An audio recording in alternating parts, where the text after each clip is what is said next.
प्रेरणास्पद कथाएं YouTube channel पर मैं धनंजय जैन आप सभी का हार्दिक स्वागत करता हूं। दोस्तों, मोहन को उसकी माँ ने कहा कि बेटा मुझे मामा के यहाँ जाना है। हर 2-3 दिन बाद जब माँ मामा के यहाँ जाने की बात कहती, मोहन को लगता कि क्या बात है, आजकल मामा के यहाँ मम्मी बहुत जा रही है। आखिर उसने पूछ ही लिया कि माँ आजकल तुम मामा के यहाँ बहुत जाने लगी हो, क्या कारण है? क्या वहां तुम्हें अच्छा लगने लगा है? कोई बात नहीं, यदि तुम्हारा मन वहां लग जाता है तो तुम बेशक जाइए, और कुछ मैं पैसे दे रहा हूं, ये रख लीजिए, काम आएंगे। माँ के आंखों में आंसू आ गए। उसे अपने संस्कारों के ऊपर नाज था, पर संयोग रहता है, मां को पुरानी बातें याद आ गई। जब मोहन छोटा था, स्कूल में पढ़ता था, पिताजी नौकरी करते थे, मजदूरी करते थे, बड़ी कठिनाई से उनका घर चलता था। चुपचाप मां अपने बेटे को जेब खर्ची के लिए, चॉकलेट बिस्किट खाने के लिए 2-4 रुपए दे ही देती थी, पर पिता की पारखी आंखें सब जानती थी, सब देखती थी। वे बोलते थे, टोकते थे कि तुम इस मोहन को बिगाड़ दोगी, तुम्हारे लाड़ प्यार ने इसको सर पे चढ़ा रखा है। पर मां उन बातों को नजरअंदाज कर देती थी और बेटे के चेहरे पर खुशी देखती थी हमेशा।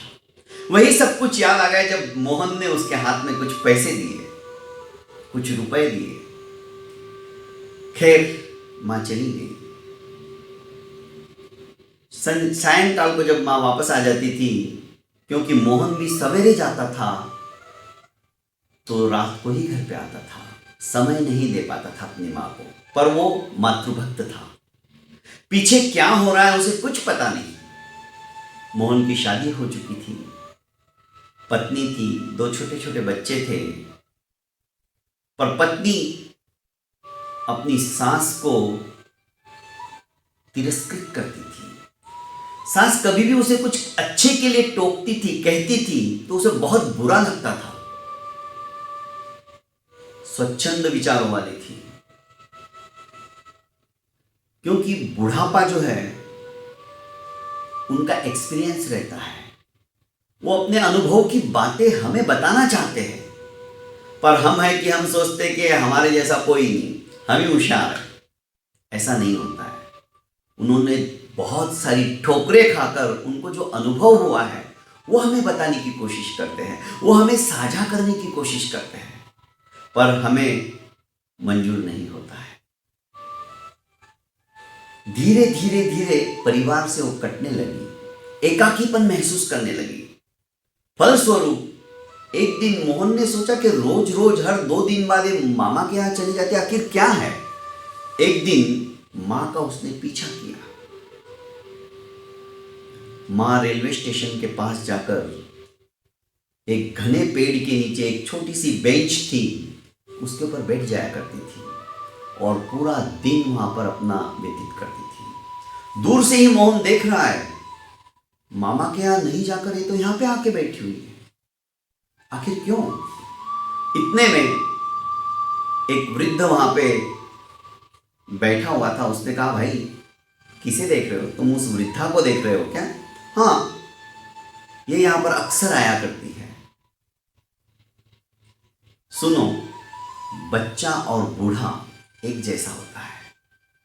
जब बुढ़ापे में घर परिवार के अंदर प्यार नहीं मिलता है, स्नेह नहीं मिलता है, अपनत्व नहीं मिलता है, तो धीरे धीरे जिंदगी बोझ सी लगने लगती है। और ऐसे एक नहीं, ऐसे कई लोग तुम्हें यहां पर बैठे हुए नजर आएंगे।